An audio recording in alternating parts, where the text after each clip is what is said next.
Hello students, myself Amrita Dhar, Assistant Professor of Electrical Engineering Department of Greater Kolkata College of Engineering and Management, JIS Group.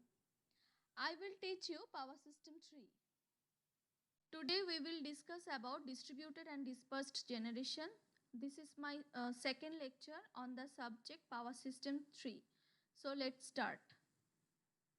An approach that employs small scale technologies to produce electricity close to the end users of power. That means it closes to the actual load. Now DG technologies consist of modular generator and they offer a number of potential which we will discuss later. So what is the definition of DG? When energy is generated and distributed using small scale technologies closer to its end user, it is termed as distribution generation. Next one, features of distribution generation. So by definition you can get an idea about the features of distributed generation. First one is it's using small generators of 2 to 50 megawatt.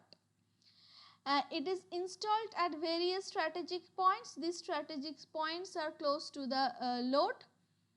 The power to small number of consumer nearby, and it is renewable also. Next one is the dispersed generation. Now dispersed generation is a concept where smaller highly efficient power plants would be built along the existing grid close to the end user customer. It is similar in concept to move from large central computer to desktop computer on a network. Now dispersed generation, what is definition of dispersed generation? Dispersed generation refers to use of still smaller units of less than 500 kilowatt output and often sized to serve individual home or businesses. These units are small enough to fit into garage or like central air conditioner on a pad behind a house. Micro gas turbine, fuel cell, diesel and small wind and solar PV generators make up this category. Now what are the features of dispersed generation? Smaller generating units less than 500 kilowatt serve individual home or business. It's portable. We can relocate the dispersed generation. So this is a big advantage.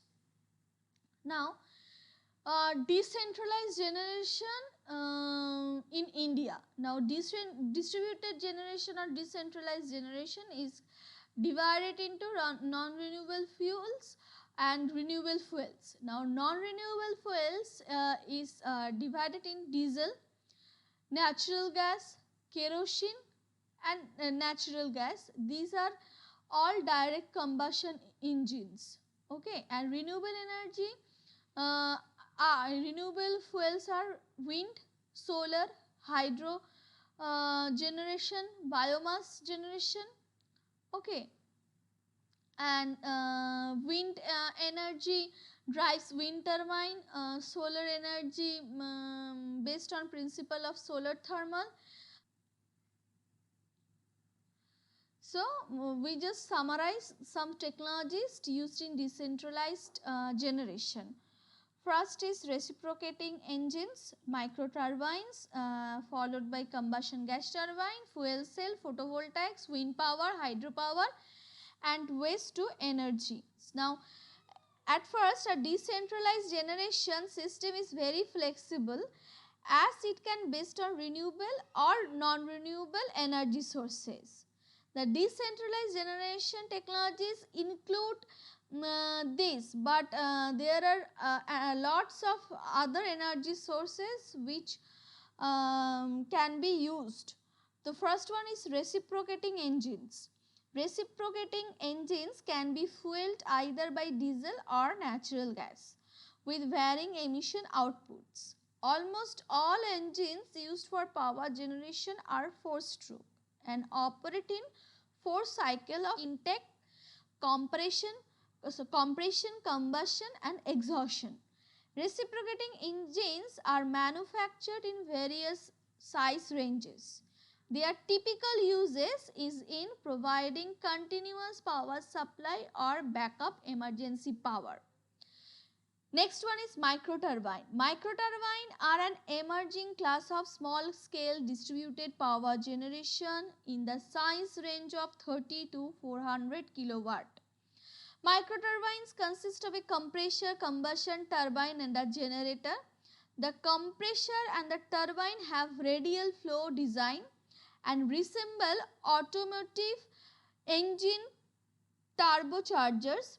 The most design are single shaft and use a high speed permanent magnet generator producing variable voltage, variable frequency, alternating current power. Most microturbine units are designed for continuous operation with higher electric efficiencies. What is combustion gas turbine? Simple cycle combustion gas turbine start at about 1 megawatt. This turbine can be also configured as combined cycle power systems to achieve up to 15 megawatt and also called as industrial turbines or mini turbines. Now combustion turbines have relatively low installation cost, low emission and require infrequent maintenance.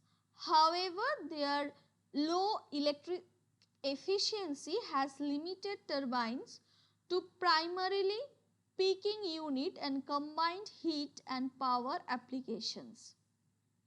Cogeneration DG installation are particularly advantageous when a continuous supply of steam or hot water is desired. Fuel cell, you all familiar with fuel cell.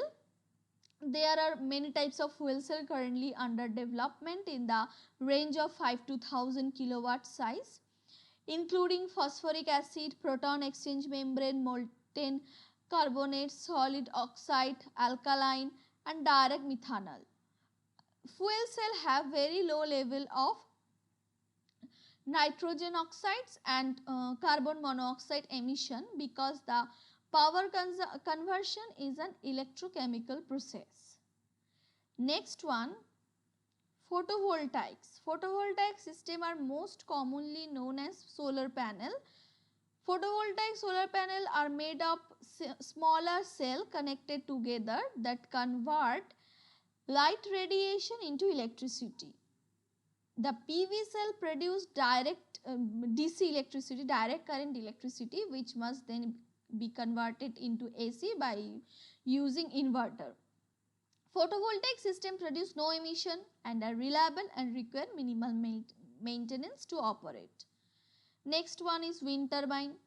Wind turbine utilizes wind to produce electricity and require no additional investment in setting up large infrastructure such as new transmission lines, and they are used for remote power applications.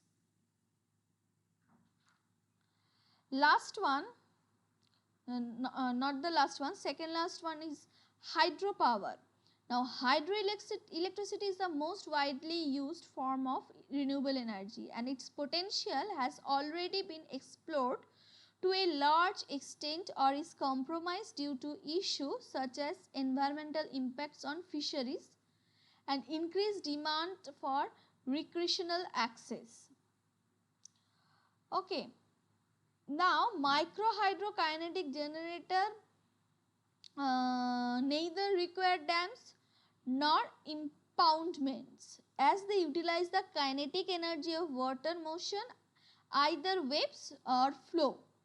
Now no construction is needed on the shoreline or shorebed, which minimize the environmental impacts to habitats and simplifies the permitting process. So such power generation also has minimum environmental impact and non-traditional micro hydro application can be tethered to existing constructions such as dock, piers, bridge, abutments or similar structure. So, by using these micro hydrokinetic generators, we can overcome the disadvantages of conventional traditional hydropower plant. Last one is the waste to energy. Now, municipal solid waste and natural waste such as sewage, sludge, food waste and animal manure will decompose and discharge methane contained gas that can collected and used as fuel in gas turbine or micro turbine to produce electricity as a distributed energy sources. Okay. So, these are the common technologies used in decentralized generation. Now, in the next slide, we compare the distributed generation and centralized generation. Now, under current centralized generation, electricity is mainly produced at large generation facilities, shipped through transmission and distribution grid to the end consumers. Now, however, the recent quest for energy efficiency and reliability and reduction of greenhouse gas emission led to explore possibilities to alter the current generation and increase its overall performances. So, in this situation, in this context, best replacement is done by the decentralized distribution, that means distributed or dispersed generation. Now, distributed generators have been able to act as a complement to centralized generation, that they provided solution to overcome the shortfall of centralized generation. Now, deregulation you have already studied.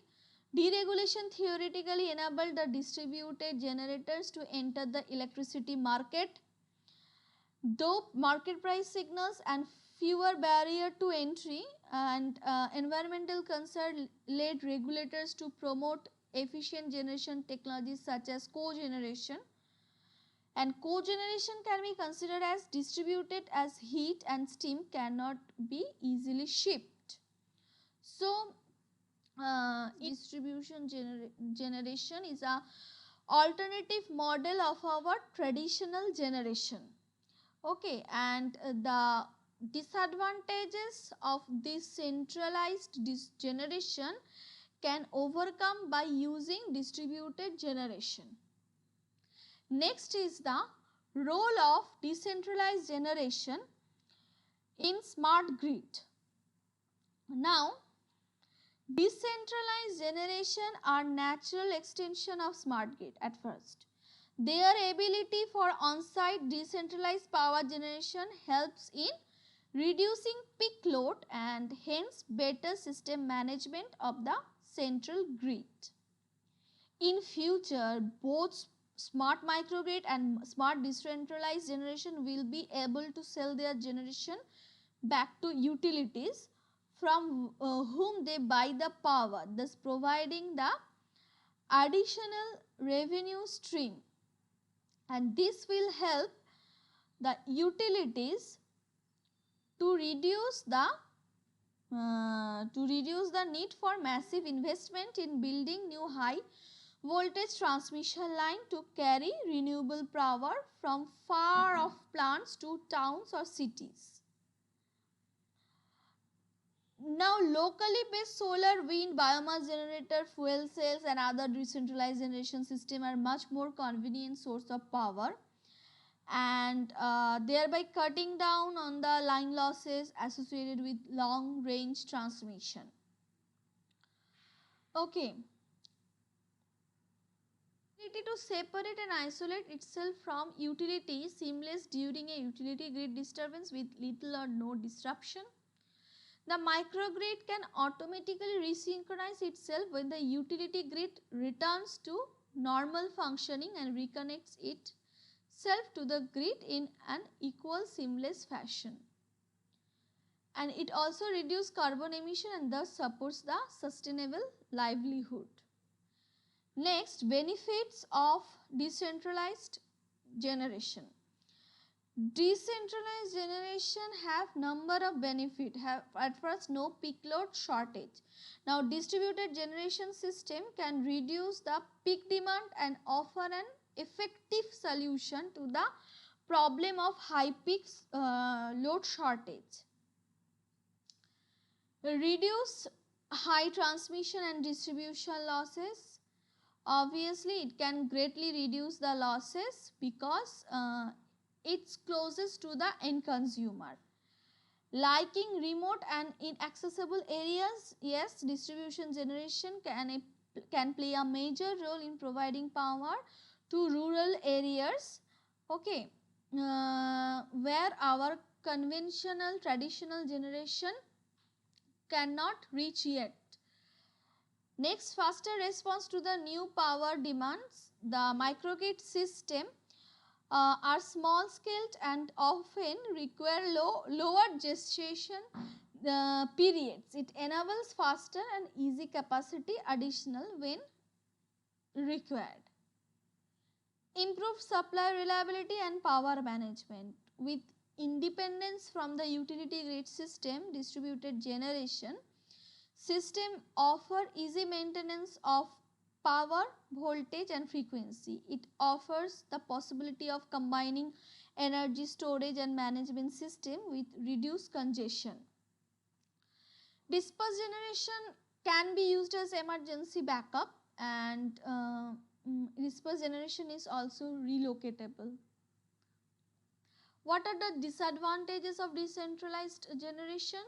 First one is it has power quality issue. Next one is the interconnection. Third one is the long term reliability of units, and last one is the cost of operation and maintenance. So these are the disadvantages of decentralized generation, and the concept of decentralized generation is very new, and research works are going on to overcome these drawbacks. Now, there are some environmental aspects of decentralized generation. Now, distributed generation system require a footprint, and because they are located closer to end user, some distributed generation system might be unpleasant to eye and cause land use concern. Next, distribution generation technologies involve combustion, particularly burning of fossil fuel, and can produce many of same type of impact as large fossil fuel power plants, such as air pollution. Now these impacts may be smaller in scale than the impacts from a large power plant, large conventional power plant, but may be closer to the populated areas. This is the problem. Now, some distributed generation technologies such as waste incineration, biomass combustion, combined heat and power may require water for steam generation or cooling. So, distributed generation system that use combustion may be less efficient than the centralized power station due to efficiency of scale. Now, what are the government policies? The government of India has adopted an integrated energy policy which aims to provide energy security to all its citizens through conventional as well as alternative sources of energy. Some of policies adopted by Indian government are: the Electricity Act 2003 has a thrust to distributed generation, particularly in the concept of rural electrification. The Act specifies distribution, generation and supply through standalone conventional and renewable energy systems. The National Electricity Policy notified on 12 February 2005 recommends under the rural electrification component that to provide a reliable rural electrification system, Whenever conventional grid is not feasible, decentralized distributed generation facilities using conventional or non-conventional energy source together with local distribution network be provided. And other one is two specific schemes, Rajiv Gandhi Gramin Vidyutikaran Yojana and the Remote Village Electrification Scheme will provide up to 90% capital subsidy for rural electrification projects using decentralized distributed generation option based on conventional and non-conventional fuels. So from these policies we can conclude that government encourage us to use the decentralized generation. That's all from today's class. If you have any problem, please contact with me. My contact details is given on the first slide. Thank you.